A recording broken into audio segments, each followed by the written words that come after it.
Change it with us in song. Gonna keep on moving forward. Keep on moving forward. Keep on moving forward. Never turning back. Never turning back. Vamos todos adelante. Siempre adelante, siempre adelante, sin volver atrás, sin volver atrás. Gonna keep on singing loudly, keep on singing loudly, keep on singing loudly. Never turning back, never turning back. Cantaremos en voz alta, siempre en voz alta, siempre en voz alta, sin volver atrás, sin volver atrás. Reach across our borders, reach across our borders, reach across our borders, never turning back, never turning back. Vivamos sin fronteras, siempre sin fronteras. Siempre sin fronteras, sin volver atrás, sin volver atrás. Gotta keep on loving boldly, keep on loving boldly, keep on loving boldly, never turning back.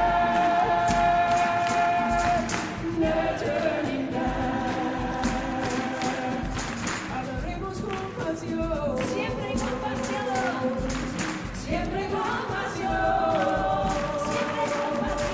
siempre con pasión, sin volver atrás, sin volver atrás, sin volver atrás. Gonna keep on moving forward, keep on moving forward, keep on moving forward, never turning back, never turning back, never turning back, never turning back, never turning back, never turning back.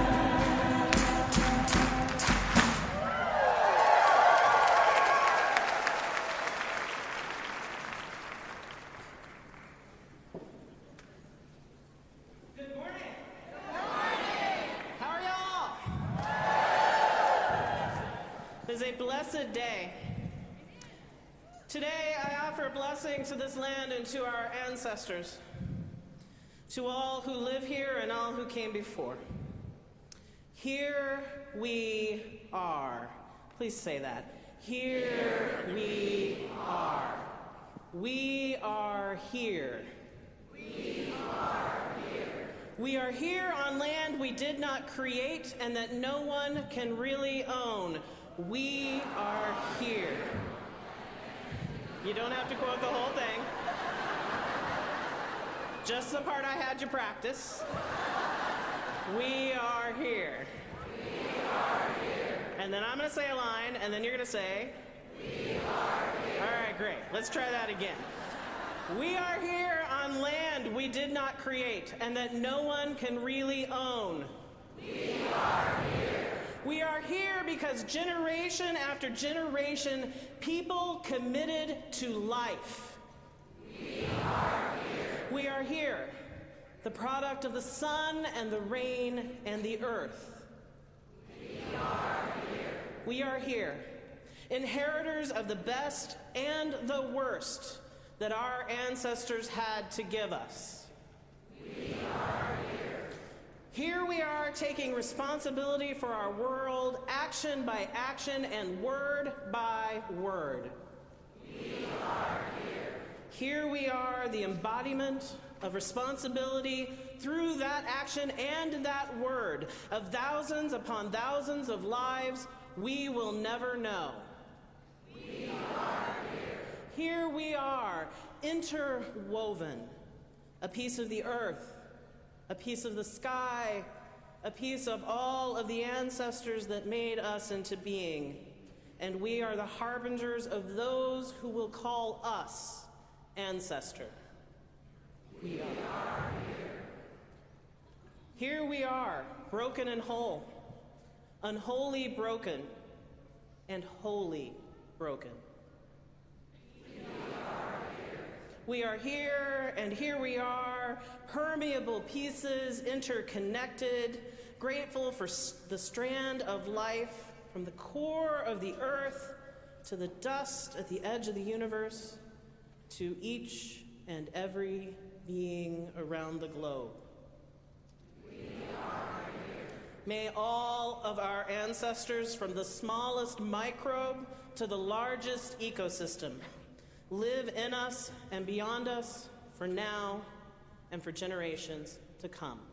Blessed be, Amen, Ashe, O.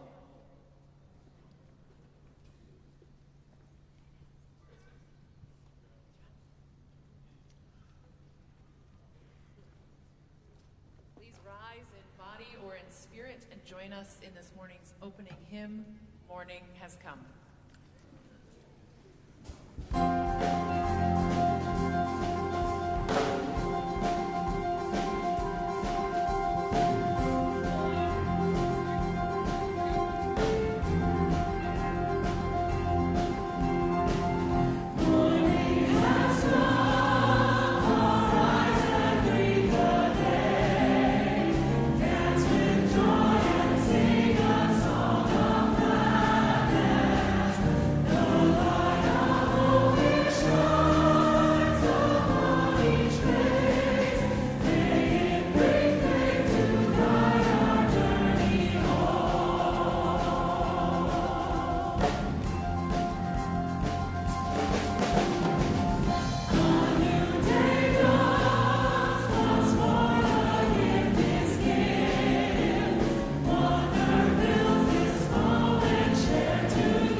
As I get from my blue affirmations in the morning, breathe with me. We breathe in the love of the universe. We breathe out and bless the world. Buenos dias. Buenos dias. Welcome to those present in this great hall and to those participating from afar. Damos la bienvenida. We welcome you into this worship space, our church in a box that moves annually. And this year, we are live and alive in Spokane, Washington. We extend a special greeting, un saludo muy cariñoso, to members and friends from our local communities, which we extend 250 miles out so that our Spokane friends won't feel alone.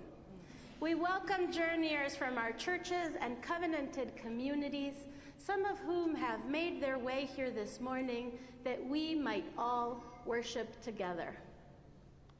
We are in awe and have deep gratitude for all those devoted to our General Assembly experience, folks in front and behind the scenes, who are making this service today possible and who have made this entire week together possible. Muchísimas gracias. To the delegates and attendees of this 58th General Assembly, we thank you for your open-hearted desire to join us and experience a different kind of GA. In the arc of this week, we have gathered and come home to this chosen family where we've allowed ourselves to be opened up to vulnerability, opened up to theological possibilities that moved us to proclaim out loud our yes, we must attitude for the next chapter of her story, they story, his story, that we are creating and writing together. And today, today is today. And what shall we do with this day that we have been given? It is our prayer that we are ready to not just live this faith, but be the best that our faith has to offer. It is our prayer that we who are offering this service today will help you remember that we have all chosen to accompany each other, and may we do so with love and with compassion. So let us fortify ourselves by beginning in a luminous way. I invite forward the lights of my life to set our aspirational flame, the chalice, ablaze. My wife, Allison Chase, and our daughter, Jaya Valentin Chase. What?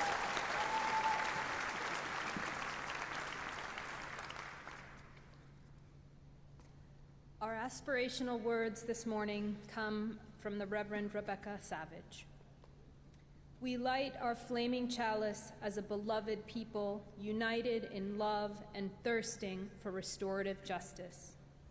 May it burn away the tethers that uphold white supremacy in our midst. May it spark in us a spirit of humility. May it ignite in us radical love that transforms our energy into purposeful action.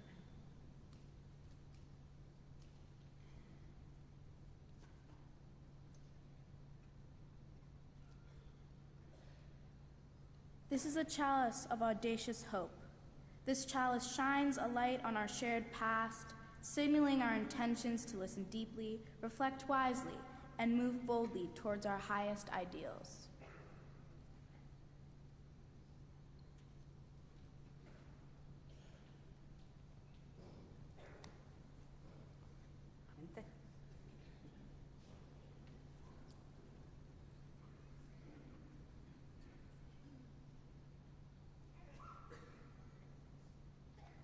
Mi corazón se ha dormido, colmenares de mis sueños, ¿ya no labráis?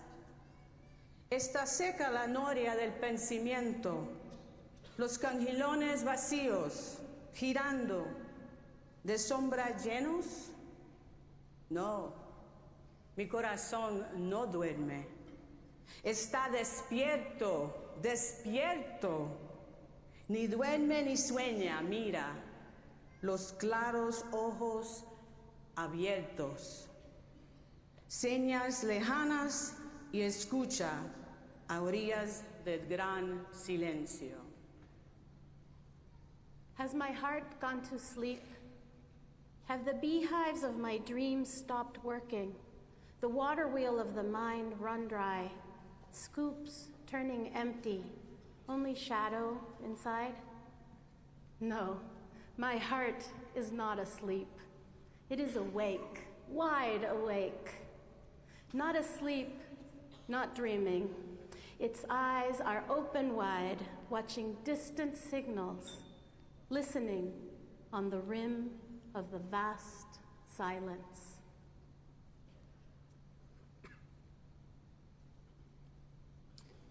El sueño tendrá nombre después de todo, y no será vengativo, sino rico en amor y compasión y conocimiento. Y surgirá en este corazón que es nuestra América. That dream shall have a name after all, and it will not be vengeful, but wealthy with love and compassion and knowledge. And it will rise in this heart, which is our America.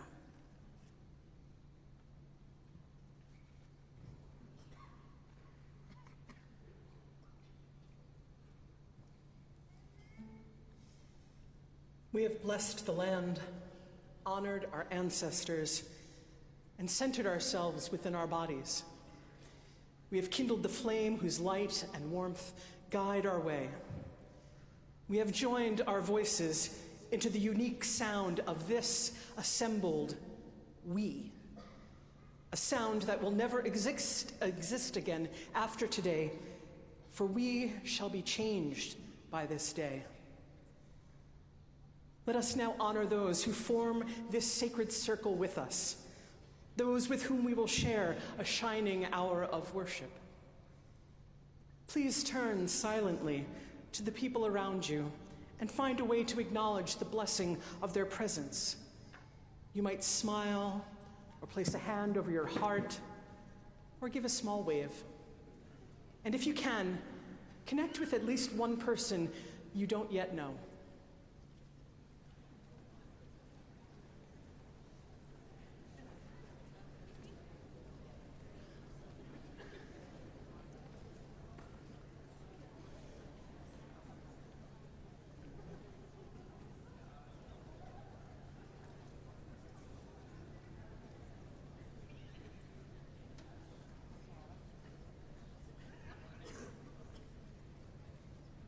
I invite you to return now to the larger circle. Take a relaxed breath and feel all the filaments crisscrossing among us.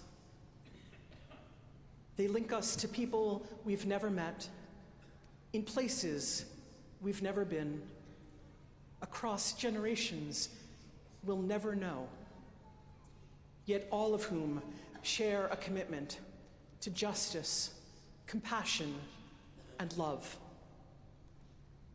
These threads may be delicate, but woven together, they have the strength of spider's silk. May they sustain us on the journey ahead.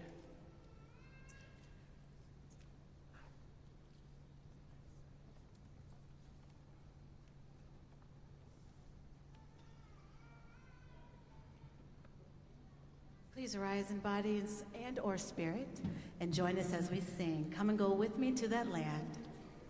With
Kieran was a curious child, interested in everything that the grown-ups in the village could teach them.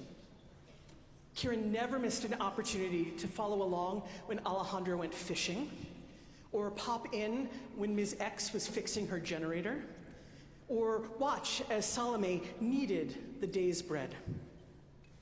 The one thing Kieran wasn't interested in, though, waiting. Kieran often watched Naima, one of the village's fire tenders, take her time placing each piece of kindling just so, stacking smaller branches on top, and then carefully propping the full logs into a cone. The slowness of it made Kieran practically twitch. Ms. Naima, why can't you just throw all of it into the fire pit together? It's all gonna burn anyway. Naima smiled. Kieran, fires need to breathe. You have to be patient as you build them, or the air won't flow properly. I'm building the fire so it will last. Kieran also liked to visit Talia, a seamstress renowned up and down the valley for her exquisite needlework. Talia had been working on the same jacket for weeks now, embroidering a delicate tree all across the back and arms. Miss Talia, said Kieran, aren't you done with that thing yet? I mean, it's beautiful and all, but it's taking forever. Talia tied a knot in her thread as she eyed her young companion. Kieran, dear, I sew love into every stitch of everything I make. That's what makes each piece special. The process takes time, but it's worth it because that level of care and attention means the garment will last. Walking home, Kieran noticed that Farad still hadn't finished the well that he'd been digging over the weekend. He was taking a break just then, so Kieran decided to ask. Mr. Farad, I know wells are hard work, but I would have thought you would have reached groundwater by now. Why is it taking so long? Farad wiped dirt off his forehead with a cloth. Friend, there's much more to digging a well than getting out a shovel and removing some soil. For example, I have to line the sides with stone so the water will be safe for drinking. I can't rush something like that. Plus, I'm not so young anymore. This well needs to last. A few days later, Kieran came running home after school, tears streaming down their face. They called out for their Aunt Vivian, who was working in the garden. Auntie Viv, it was horrible. I wanted to help, but I kept thinking about what everyone tells me, and I think I got it all wrong. Honey, slow down, said Vivian. She stood up and took off her gardening gloves. Tell me what happened. Kieran shared the story in a rush of words. I was walking home through the park because it's such a nice day, and as I went past some oak trees, I saw this boy hassling someone, and then I saw it was my friend Bailey, and he was saying all kinds of awful things about her family and her hair and her house, and she was crying. So without even thinking, I swooped in and told him he'd better leave my friend alone, and by the way, her hair is fantastic. And then I grabbed her hand and we ran away. Vivian looked at Kieran with concern. Is Bailey okay? Did she get hurt? Are you okay? Well, we're not okay, said Kieran, but neither of us got injured, if that's what you mean. Bailey's heading home to meet her dad. Well, I'm glad to hear that, said Vivian, but I'm confused. What do you think you got wrong?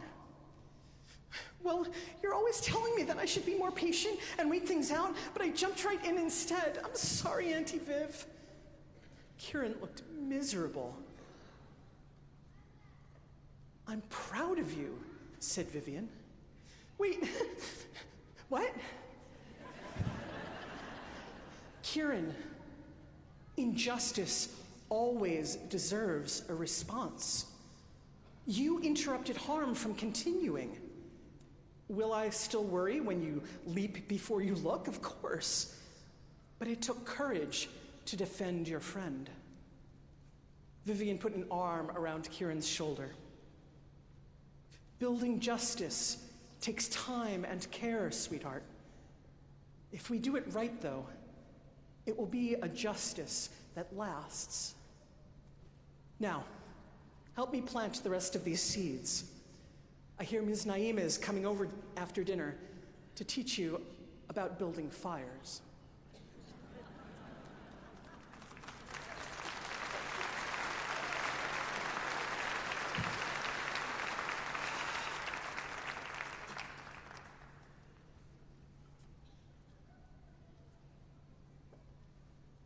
Speaking from and to his heart, Cuban singer, songwriter, and poet Silvio Rodriguez asks, who would we be without our beliefs?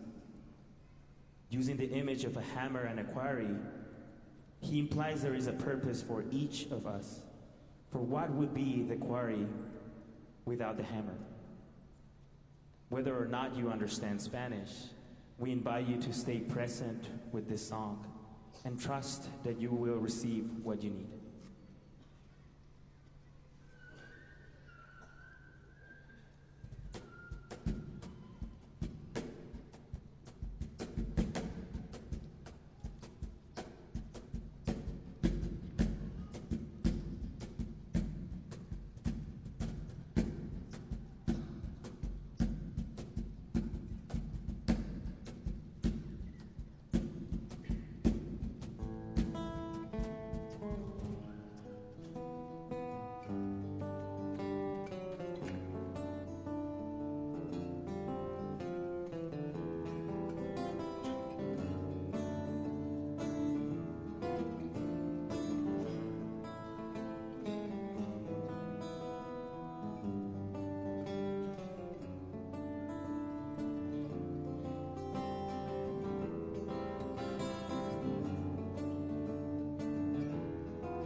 Si no creyera en la locura de la garganta del sinsonte, si no creyera que en el monte se esconde el trino y la pavura, si no creyera en la balanza, en la razón del equilibrio, si no creyera en el delirio, si no creyera en la esperanza, si no creyera en lo que agencio, si no creyera en mi camino, si no creyera en mi sonido, si no creyera en mi silencio, qué cosa fuera la masa sin cantera, un amasijo hecho de cuerdas y tendones, un revoltijo de carne con madera, un instrumento sin mejores resplandores que lucecitas montadas pareciera. Qué cosa fuera, corazón, qué cosa fuera la masa sin cantera, un testaferro de traidor de los aplausos, un servidor de pasado en copa nueva, un eternizador de dioses del ocaso, júbilo hervido contra la lentejuela. Qué cosa fuera, corazón, qué cosa fuera la masa sin cantera, qué cosa fuera, corazón, qué cosa fuera la masa sin cantera.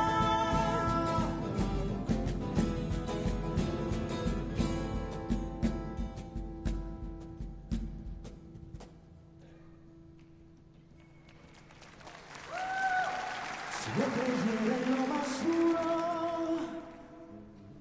si no creyera en el deseo, si no creyera en lo que creo, si no creyera en algo puro, si no creyera en cada herida, si no creyera en la que ronde, si no creyera en lo que esconde, hacerse hermano de la vida, si no creyera en quien me escucha, si no creyera en lo que duele, si no creyera en lo que quede, si no creyera en lo que lucha, qué cosa fuera la masa sin cantera, un amasijo hecho de cuerdas y tendones, un revoltijo de carne con madera, un instrumento sin mejores resplandores que lucecitas montadas para escena. Qué cosa fuera, corazón, qué cosa fuera la masa sin cantera, un testaferro de traidor de los aplausos, un servidor del pasado en copa nueva. Qué cosa fuera, corazón, qué cosa fuera la masa sin cantera, un eternizador de dioses del ocaso, júbilo hervido de un trapo y lentejuela. Qué cosa fuera, corazón, qué cosa fuera la masa sin cantera, qué cosa fuera, corazón, qué cosa fuera la masa sin cantera.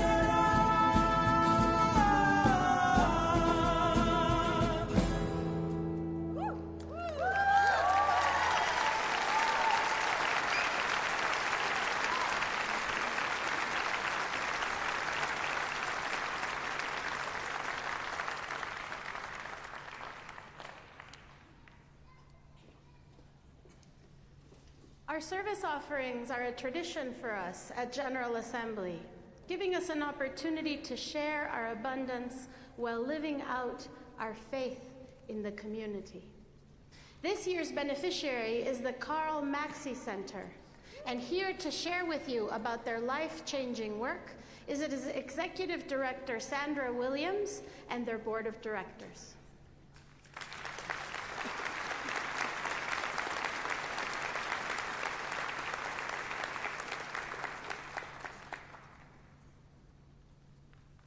Good morning. So my name is Sandy Williams. I'm proudly the Executive Director of the Maxi Center, and this is our board.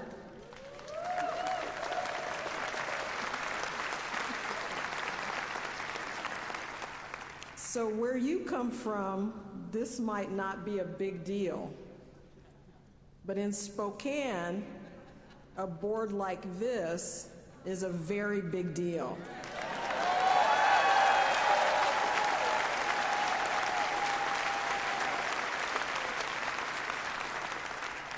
Let me start first by welcoming you to Spokane, the Lilac City. We are grateful for your presence, your compassionate spirit, and for the power of collective community that you have brought to this community over the past several days.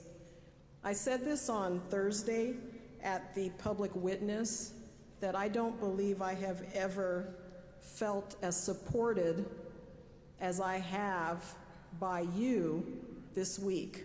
So I would like to say thank you for that. It means a lot.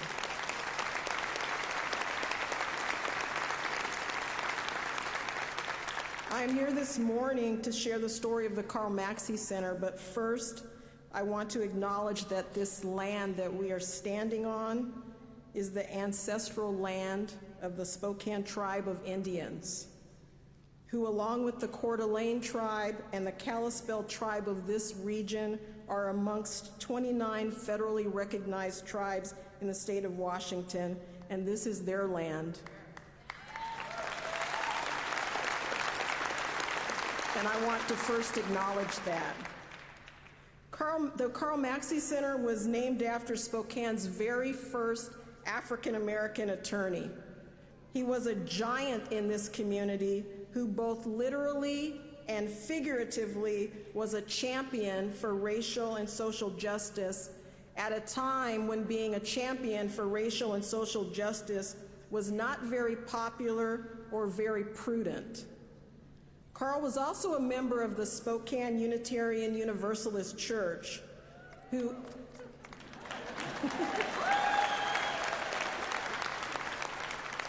each Christmas became Santa Claus for the children, exposing the children to the radical possibility that their beloved St. Nicholas could be a black man.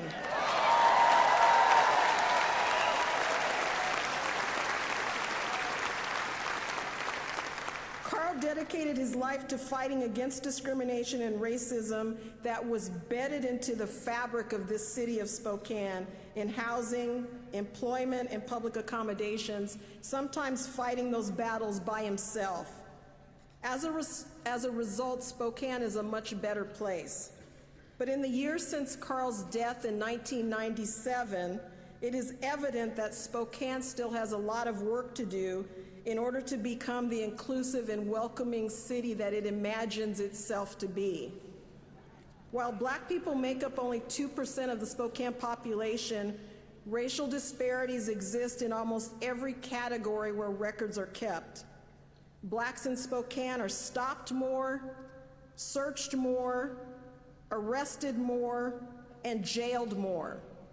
Black students are suspended more and expelled more, and students of color make up half of the arrests that take place inside of our public schools. Black people are 3 times more likely to experience homelessness here. More than a quarter of the black people in Spokane are likely to be estimated to live below poverty, and the unemployment rate for blacks is estimated to be 2 times that of whites in Spokane. Blacks and Native Americans have the lowest life expectancy in Spokane County. Spokane is a beautiful city, as I'm sure you've seen. It's very beautiful. But this is not an easy place to live if you happen to be black. There have been many efforts over the years by organizations and individuals who are all good people who have attempted to address these persistent and systemic issues. However, most of those well-intentioned efforts and strategies have been directed at us, the African American community, from the outside. But as Unitarian Universalists, I know that you recognize that change, truly begins on the inside.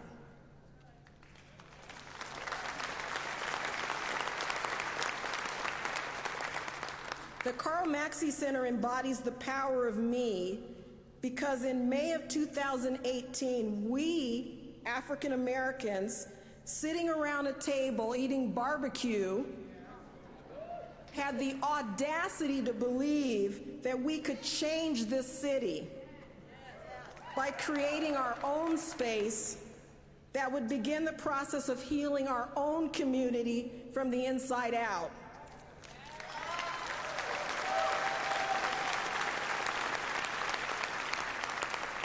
Through the power of we, with the help of the people in this community, some of whom are sitting in this room, so thank you to the UUs in Spokane, and with the help of our fiscal sponsor, the Smith Barbieri Progressive Fund, sitting down on the floor taking our picture,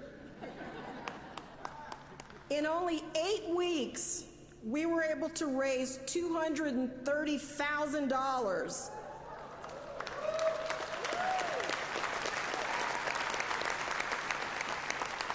to buy an old 1920s brick building in a low-income East Side neighborhood that's about 10 minutes from here. And then we raised an additional $145,000 to buy the lot next door.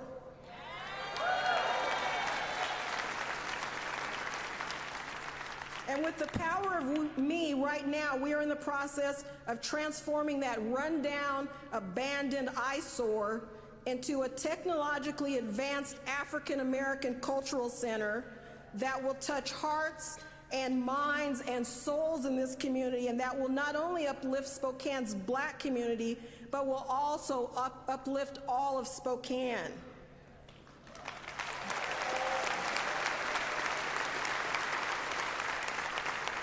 When the Carl Maxi Center is completed, it will be an inspiring and interactive gathering place that focuses on racial and social justice, economic development, workforce development, education, advocacy, and cultural enrichment.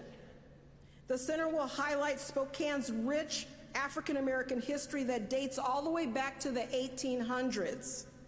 And it will house shared offices, meeting rooms, a business incubator, a cultural library, an exhibit for local artists, a technology multimedia hub, a business development center, a place for workshops, lectures, performances, celebrations, and of course a coffee shop. So I want you to imagine in Spokane, Washington, of all places, just 20 miles from the Idaho border, just 35 miles from the birthplace of Aryan Nations, which is a white supremacist organization that has unfortunately seen a resurgence in the past few years, there's going to stand a place that's going to uplift, empower, and embolden Black people.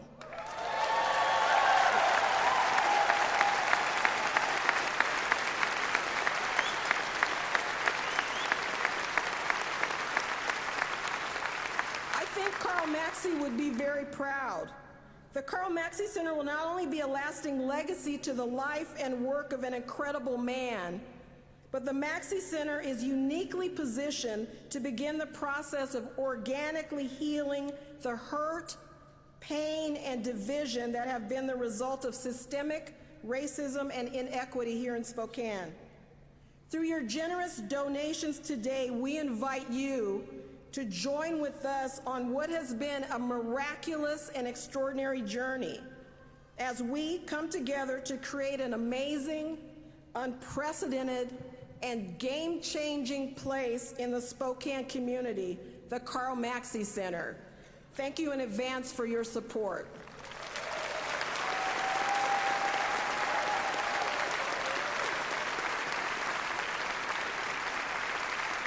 Thank you, Sandy. And thank you all. Thank you.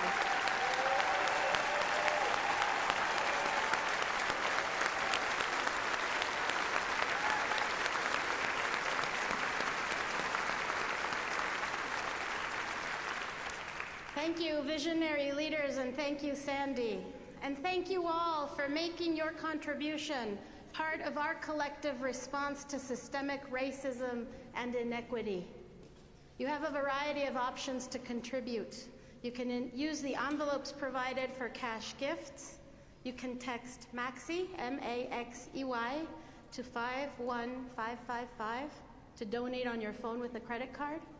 You can make checks payable to the Smith Barbieri Progressive Fund with the Carl Maxi Center on the memo line.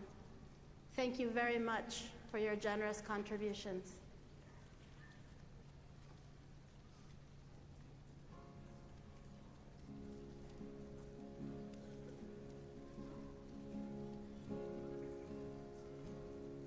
Some hands have held the world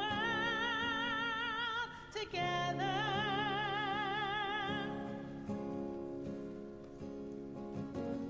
Some hands have fought in wars forever. Tell me, what shall I do with these hands of mine?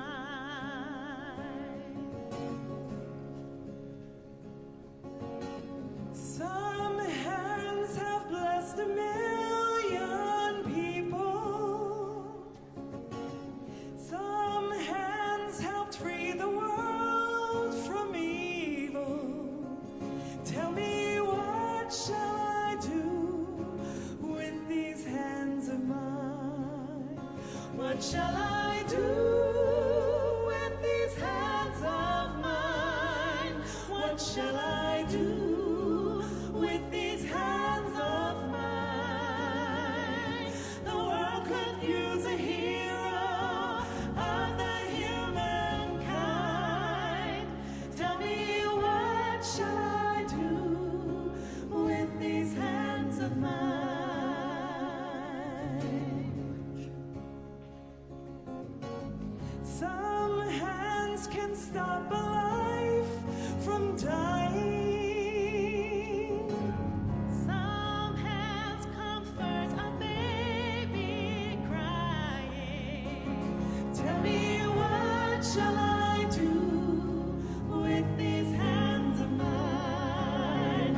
What shall I do with these hands of mine?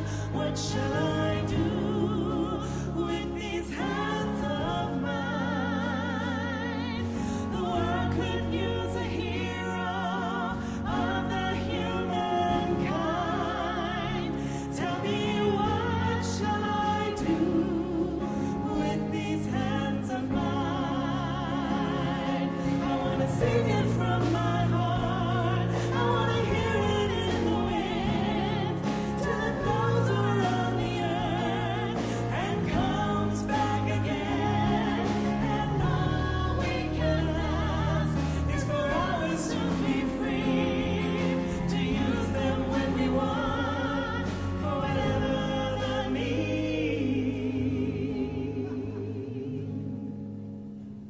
Some hands give voice to a nation. Some hands wrote the times they are changing. Tell me, what shall I do with these hands of mine? What shall I do with these hands of mine? What shall I do with these hands of mine? The world could use a hero of the humankind.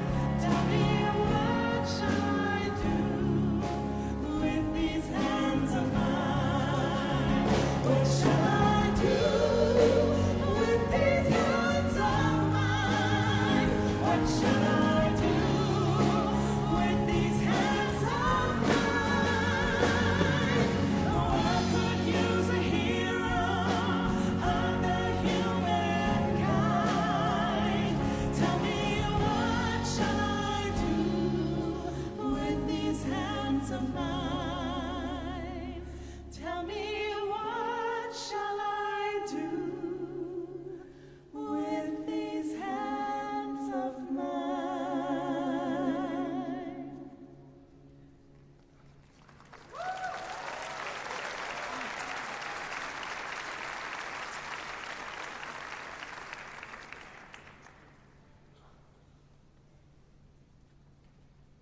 We are gathered here with our hands, our feet, our bodies, our hearts, our minds, and our spirits. Let us take a breath together.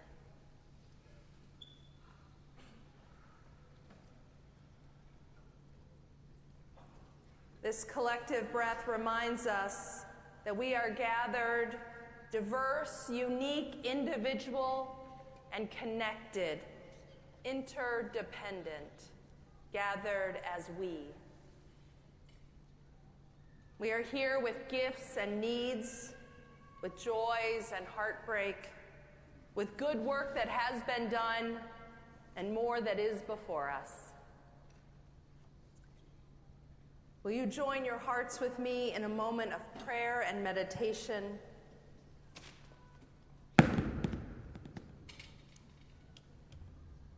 A moment to be attentive to what is present within and among us.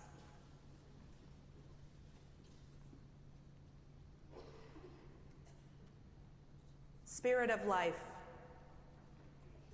we give thanks for this time to be together. We give thanks for the ways that this community and this faith nourishes our spirits, inspires in us courage, holds us in our time of despair or fear, strengthens us in our time of need. This we ask, that our awareness might be open to the ways that we are connected not only to one another, but to all living beings. This we ask, that our spirits might grow in courage and fierceness and in our capacity to risk in order to protect one another. This we ask, that we might find deeper practices of compassion, stronger practices of witness and action that help us realize more justice and peace for all peoples of this planet and for this planet. This we ask. May we have space in the midst of heartbreak and loss to be comforted, to attend to and nourish and care for one another. Spirit of life, fill our lives and open our spirits to joy and to music and to the gifts of beauty that remind us of the wholeness that is present already within and around us. The wholeness that we seek to embody and nurture, the wholeness we seek to share, a wholeness of being, a wholeness of life, a wholeness of justice and peace. We give thanks for the many blessings and all the gifts that we receive from sources beyond ourselves. We give thanks for the ways we are a gift to one another, for the presence and the power of community, of the we in our lives. May we feel it holding us. May we be strengthened by it always. Amen. Ashe. Blessed be.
I like to see with whom I am about to share the meditations of my heart.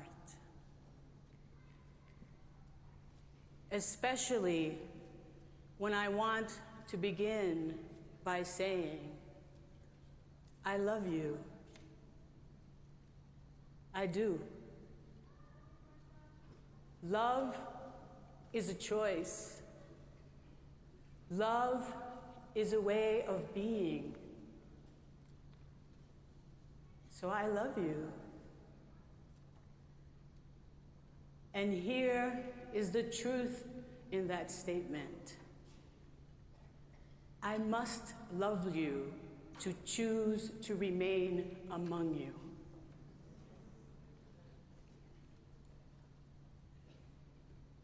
So may I be a vessel for all that must flow through me, because here is another truth. I need you to survive.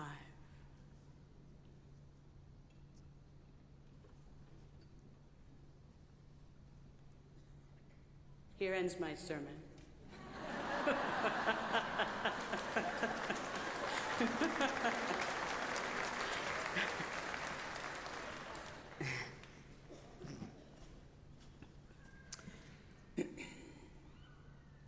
In this great turning that is happening in our faith, it feels most important to say that when I can tell you that I love you and know that I mean it, I can be fully myself. I am empowering myself. And that I hope it means that you too can be fully your empowered self. And that you will roll, step, sidle up into this circle made of my arms and meet me halfway, even if I say hard things. I was pulled to review past General Assemblies in preparation for this service because I felt that from year to year, important messages are forgotten. Thus, I wish to include some of those voices today in words and in music. When our theme, The Power of We, was revealed, many from the historically marginalized communities immediately asked, who is the we? It felt like the assumption was it is all of us Unitarian Universalists. But is it? When many of us from the Black, Indigenous, and people of color communities experience a kind of Unitarian Universalism that is neither what we were told it is, nor how we know it could be? Is it? When our trans family is repeatedly muted? Is it? When our people living with seen and unseen disabilities are made invisible anyway? Is it? When Christian UUs and military chaplains feel they have to be in the closet? Is it? When our youth have to fight to be taken seriously, and our young adults to have space of their own? As a Latina with skin in the game for 30 years, I observe the changes our faith tradition is undergoing and note that those not paying attention continue to perpetuate old narratives, like nothing has really changed, it just looks different. Or people are withholding their money because they don't like the direction we've taken. Now remember this. These people are Unitarian Universalists who are trying to live out our 7 principles and maybe even an 8th one day.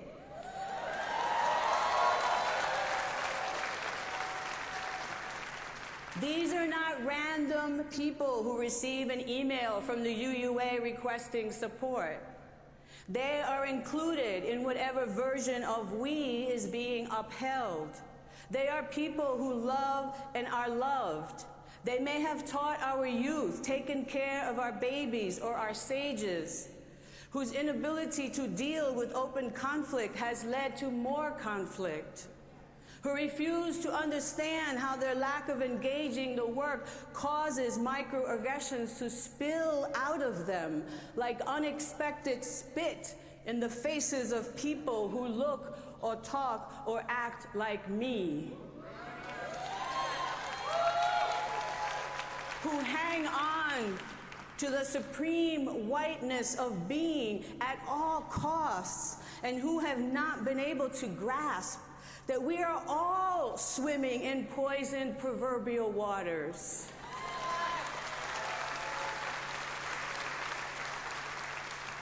This is a complicated picture. Yet despite all of this, you, the faithful, have gathered when much of what would happen this year was uncertain. As religious folks, our presence together gives life and potential to new actions. It takes this same faithfulness to jump into the concept of we. And your presence is an affirmation that you too are in pursuit of this power of we. Because the power of a community is deeper and stronger than the power any individual can have. It's a matter of what defines that power. And I like the kind that has the word we embedded in it. The power of a reliable community gives us plenty of hands to take down the pieces of white supremacy we are dismantling, and helps to hold the structure in place while the new is being imagined and then built. In this process, I hold out for what we may want to keep. In the same way that not everything is all good, not everything is all bad either. And to uncover what has worth and value and is crucial to maintain, we must go on an expedition. We are called to be archaeologists of our collective hearts and respectively sift through the blood-soaked rubble. It is time now for this great, delicate turning that we are engaged in. For decades, we Black, Indigenous, and people of color have spoken up many times about how exclusionary our faith can be, even as Unitarian Universalism swears we are the most inclusive. We have all said hard and harsh things to one another in pursuit of that better, truly equal, truly just, life-saving world we know can exist for ourselves and for 7 generations to come. And we are all so tired. All of us know we must do better, but are all of us willing to be better? My colleague, Sofia Betancourt, spoke this truth last year when she said, we can never be the bearers of love and justice that the world so desperately needs if the foundation that sustains us is still perpetuating the very problems we long to solve. When I think about the archaeology of my heart, I am reminded of sacred sites that have had edifices built on top of them. I think of the stories told and retold to justify those acts, and I wonder, what are the sacred stories I hold that remain buried within? What collective stories do we hold? Those sacred stories must be built into the new foundation because the old stories just won't do. We have lost sight of the sacred stories that preserve the soul of what Unitarian Universalism set out to be before the world got its hands on it. Even though our faith came into existence through the dominant culture, whose goal was to look out for and preserve itself, I have to believe that there was also a slim and barely visible filament of light, a placeholder for the clarity that is emerging now out of the murky depths. A murkiness that we could not easily nor faithfully acknowledge exists in our faith. Sacred sites come to mind because I do not want us to simply build over as a manifestation of power over. I want us to build with, which I believe is the work before us. I do not want us to be like Mexico City's cathedral, built over an archaeological treasure trove that was once Tenochtitlan, the city of the Aztecs, known as Templo Mayor. Underneath this centuries-old structure of power, discovered only 40 years ago, lie 7 levels of pyramids.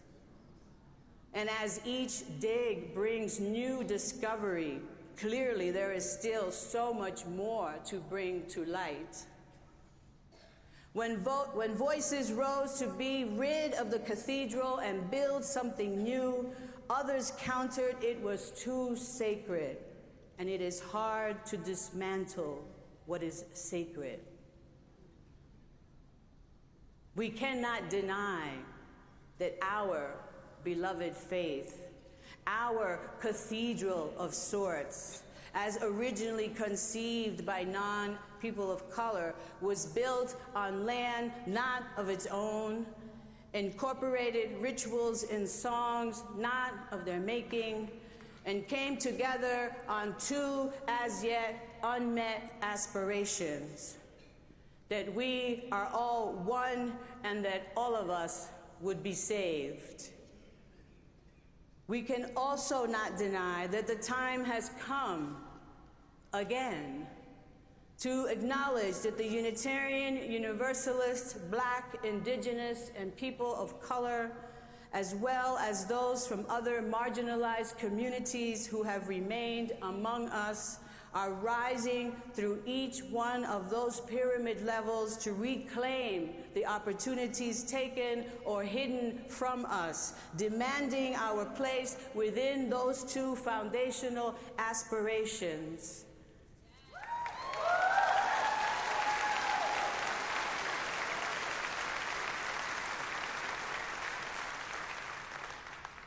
As an archaeologist of my heart, I am digging with small brushes and toothpicks in search of my own Black and Indigenous roots as a Puerto Rican. All of us Boricuas have African, Taino Indian, and Spanish blood in our veins, but not all of us were raised with that recognition. Now, I am not saying that is the fault of this faith. But I am saying that all that has been happening in the last few years is leading me to acknowledge the ways in which I have been complicit in my own whitewashing.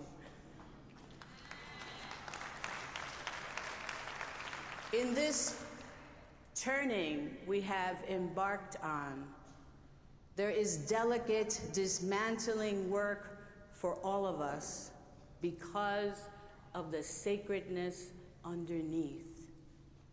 We think we know what we will uncover, but we don't, because what we are doing has never been completed to fruition. Will we, as Bill Sinkford once asked, continue to trust this faith to build a way out of no way? This delicate work necessitates the building of relationships that many have yet to build. And as I sift through the personal and collective layers, I find scraps and messages that over time have been forgotten, intentionally ignored, or worse, buried. Buried in the confusion of what is the politically correct thing to do or say. Which cultural faction should be heeded due to its status? Which training, book, program, school of thought to follow? We've had Jubilee Twos and transformation teams, Journey Told Wholeness, Beloved Conversations and Mosaic Maker programs, intercultural development inventory and public conversations, not to mention all the private conversations that teach or tear down. We've had Grace and Adore, resolutions and responsive resolutions, AIWs. We've heard from Martin Luther King Jr. asking us not to sleep through the revolution. Maria Hinojosa's demand to make the invisible visible. Brian Stevenson's quiet fierceness to get proximate. Cornel West's forthright question, what is the quality of your struggle? Justice is what love looks like in public. Winona LaDuke's deep thought, how much and how brave are we in our ability to deconstruct some of the paradigms which we have embraced? Krista Tippett's, what we practice, we become. With her offering of a way to start a whole new kind of conversation. Pose a question to another like, what is love? And then answer the question searchingly, honestly, through the story of your life. And there has been so much more. So I'm curious, after all that we have heard as a faith community, all that we have done, all the programs, interventions, exceptions, strategic plans, departments created, why are we still here?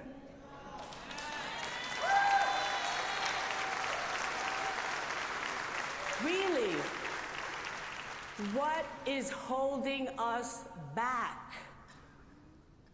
Now, I know you want me to offer my opinion on that. But I need you to think a little harder, dig a little deeper, open your hearts a little wider, and tenderly poke around so your mind can follow suit. As archaeologists of our hearts, we can unearth the sacred stories that must be preserved in this delicate work. It is time-consuming work, yes, but we must keep at it to excavate the treasures covered in dirt and mud, sometimes intentionally so.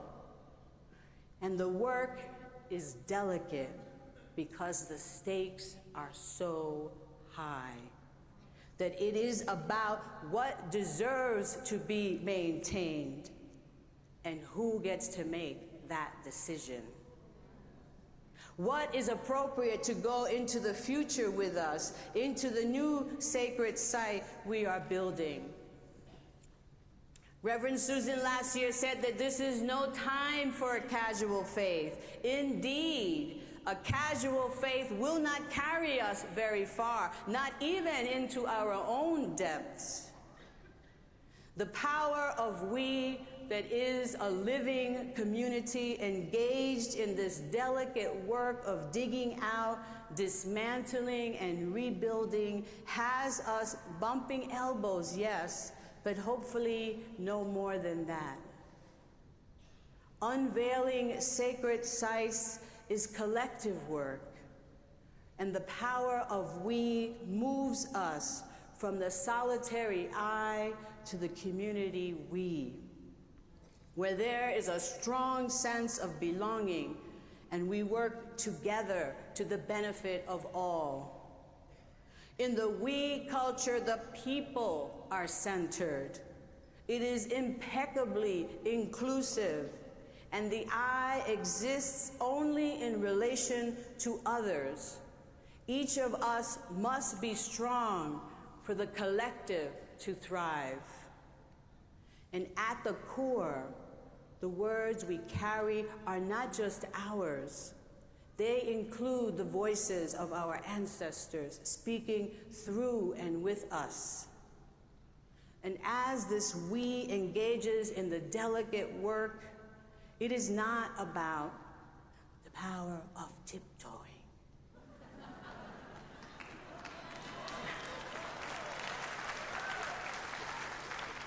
The work requires speaking respectfully as we uphold our covenants. It asks us to listen reflectively, to teach the truth authentically, and extend compassion to others we might not care for. And in the end, I have to take a sip of water for this one. Excuse me, pardon me.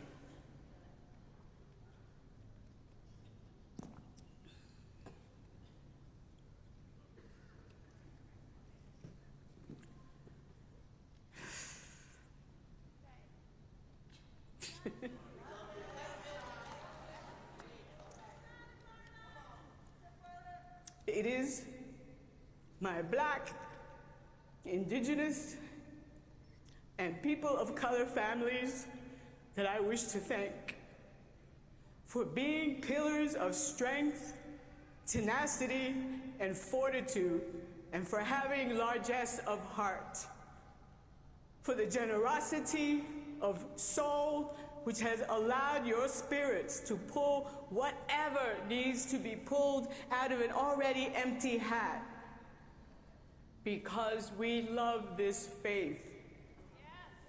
Its theologies have saved us, and we want to save our children and our children's children from an increasingly frightening world.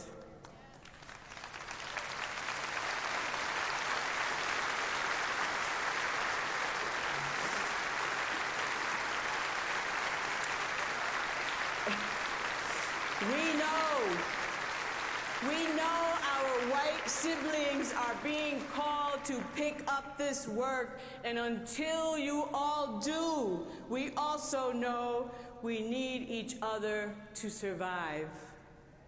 That is, we cannot allow our othering to cause us to claw at one another.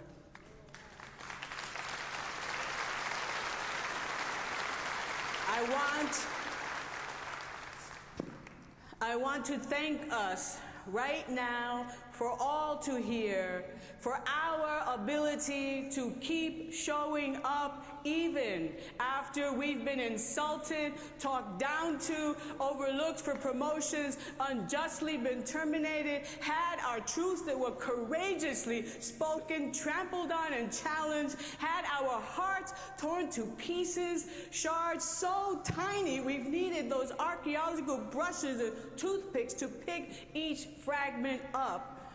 And we've survived on the glue that is our love for each other, to set our beautiful, sensitive, strong, powerful hearts back together to face another day.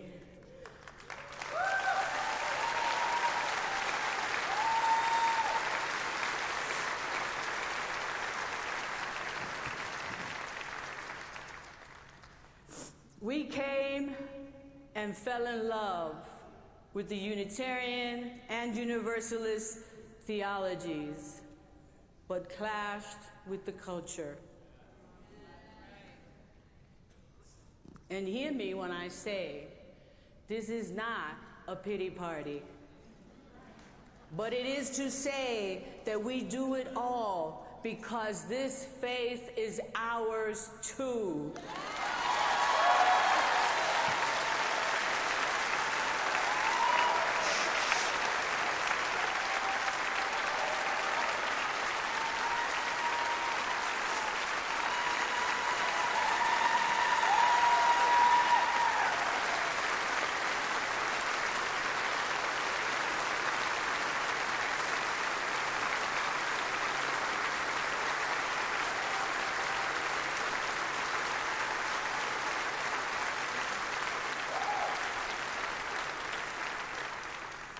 And our hour is all-reaching, calling everyone in.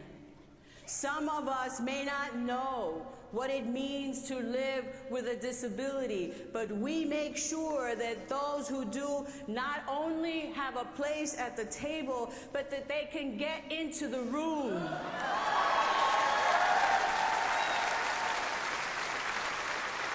Some of us may not know what it means or how to use the appropriate gender identity or pronoun, but as we develop relationships, there is clarity. And likewise, we open ourselves to the beautiful variations of our human family as people with biracial, multiracial, and transracial families, and are reaffirmed of the magnificence that I call God.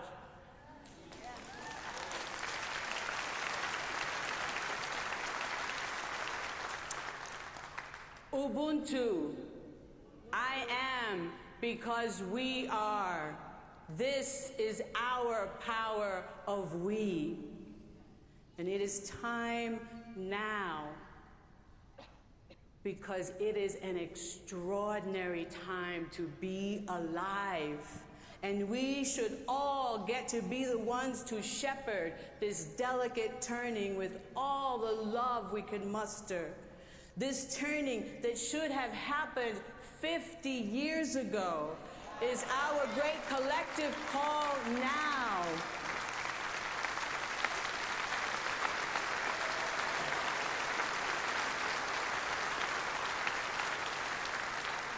We cannot continue to waste our precious breath on fake fights, as my colleague Nancy McDonald-Ladd has said.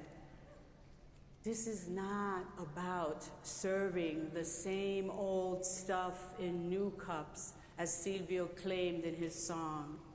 This is about ministering with new ideas in new cups to thirsty people.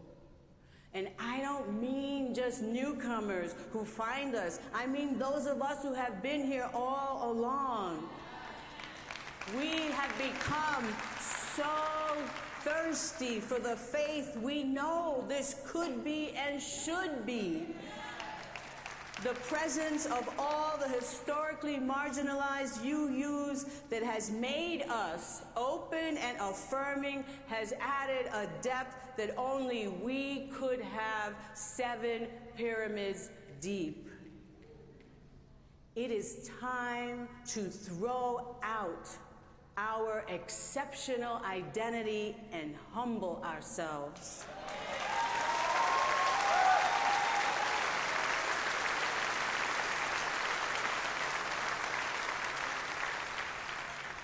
We are not all that.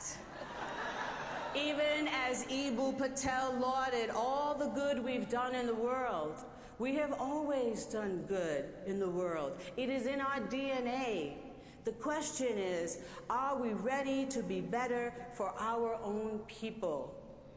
Because the world includes every person in our faith, many of whom have been microaggressed right out the door.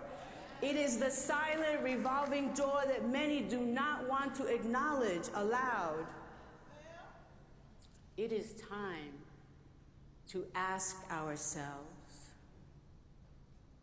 who are we, really? Which Unitarian Universalism are we taking into our future? If we have no intention of taking it to the equal opportunity promised land, then let's just acknowledge that. Or let's Marie Kondo our unfaithful practices and release what no longer serves us and make room for what will.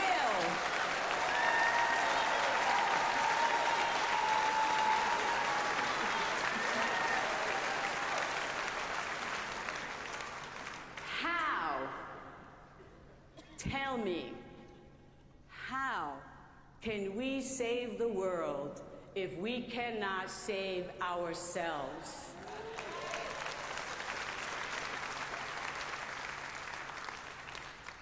And now remember, I say this because I love you, and I need you to survive.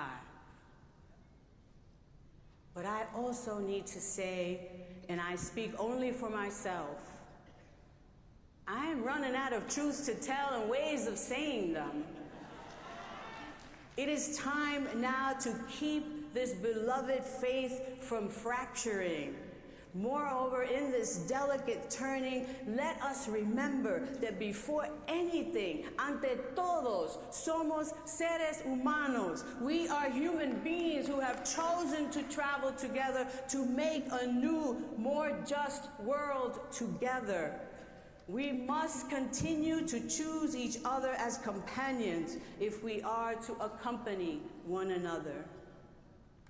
And am I saying we all must be the same? No.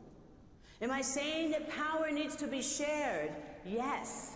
Am I saying that power needs to be given away? Yes. This is part of the delicate turning, the willingness to be led, to accept that there is much you do not know and the others do.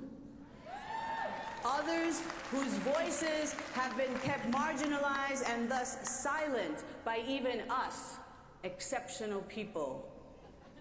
And in this delicate turning, holding our humanity before us, loving ourselves over this hump, loving others enough to let them in, not just into our pews, but into our hearts.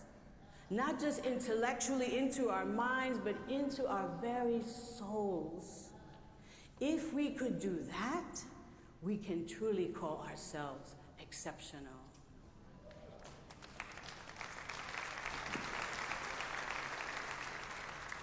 History is being made in this turning. Will we turn back onto ourselves and make of the circle a rut? Or will we move slightly, delicately, and like a spiral, go deeper? Tell me, what are you ready to do with your now? How will you become ready if you are not yet? Frankly, no one is ever completely ready, and no one's comfort is at the center. You just do what must be done. As Brittany Packnett so eloquently stated last year, your power is waiting on you to pick it up with love and expectancy and get to work. Let's be co-liberators and let's get free together. Our world is waiting for us, and so is our faith. Que así sea, so may it be. Amen, Ashe, and blessed be.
Covenant lies at the heart of our spiritual tradition.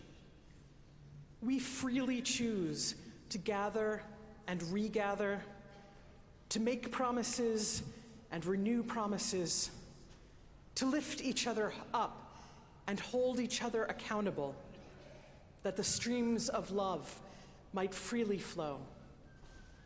Living into our covenants is no small task, but it is a worthy one. As our time together in this sacred circle begins to close, I invite you to join me in a set of promises to take back out into the world with you. And because consent is central to covenant, I will read it aloud first, and then I'll ask all who so choose to speak it with me in unison.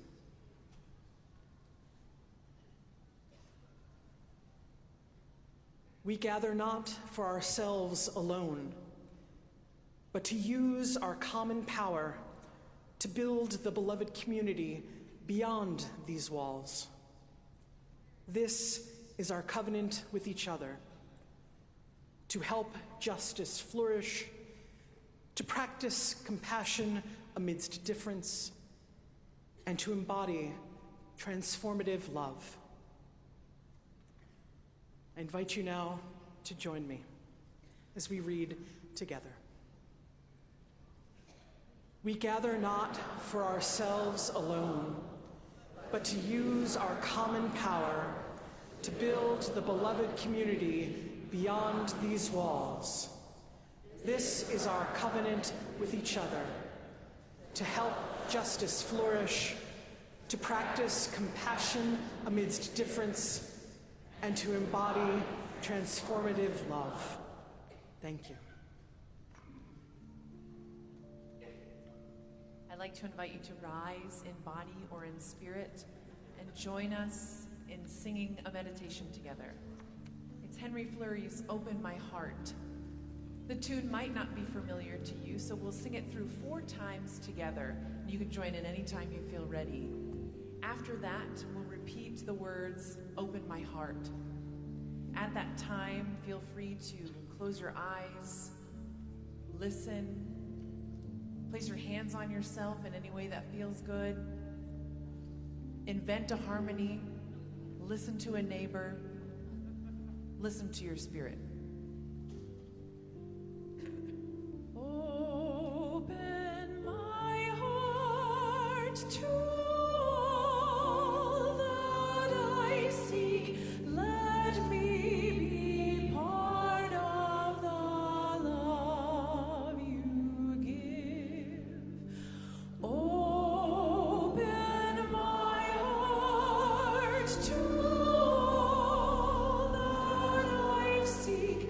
Let me be part of the love you give. Open my heart to all that I seek. Let me be part of the love you give.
You may be seated.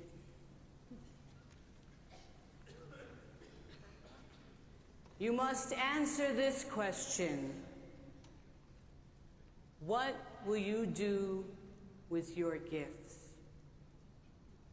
Choose to bless the world. Debes contestar esta pregunta. ¿Qué harás con tus dones?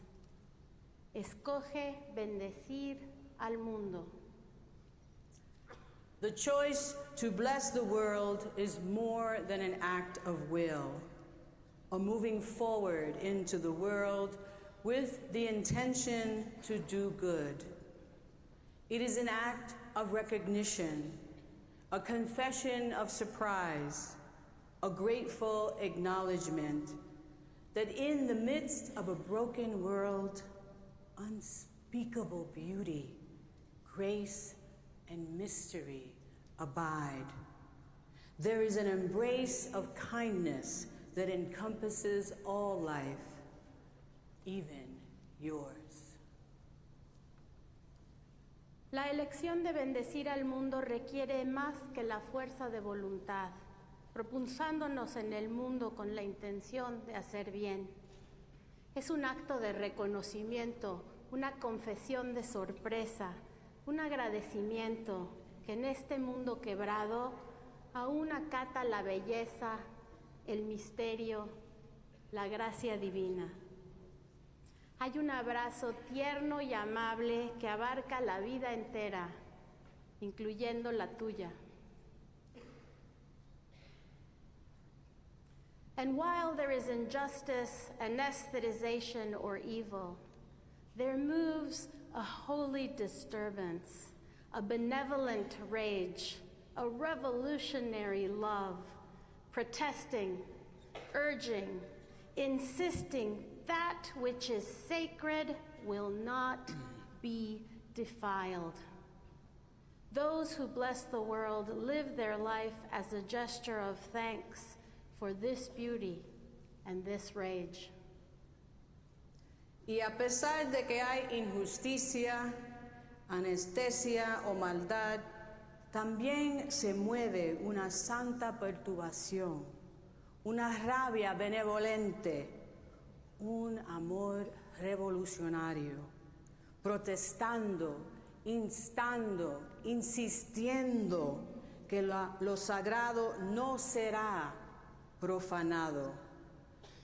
Aquellos que bendicen al mundo viven su vida como un gesto de agradecimiento por esta belleza y esta rabia.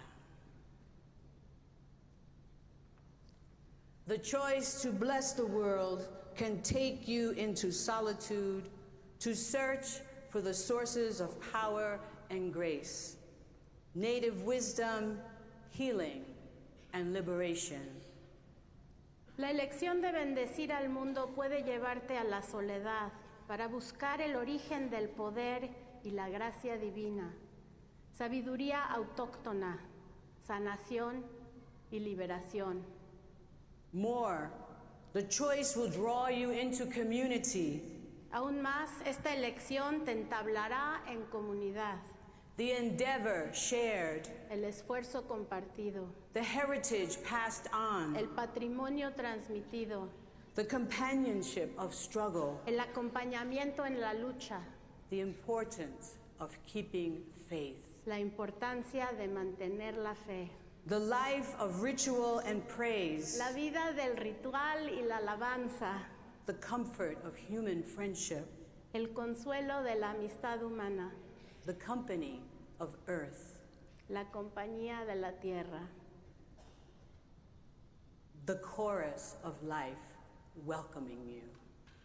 El coro de la vida que te da la bienvenida.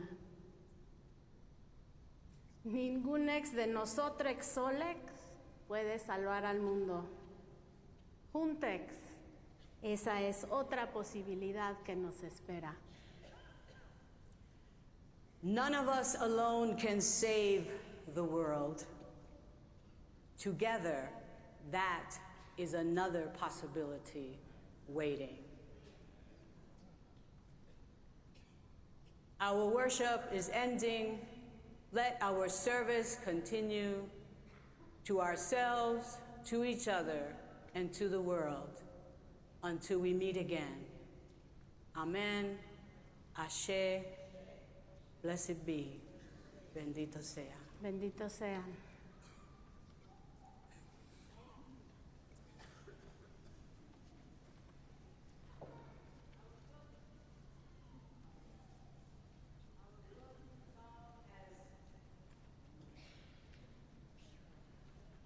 Our closing song has threaded throughout this General Assembly.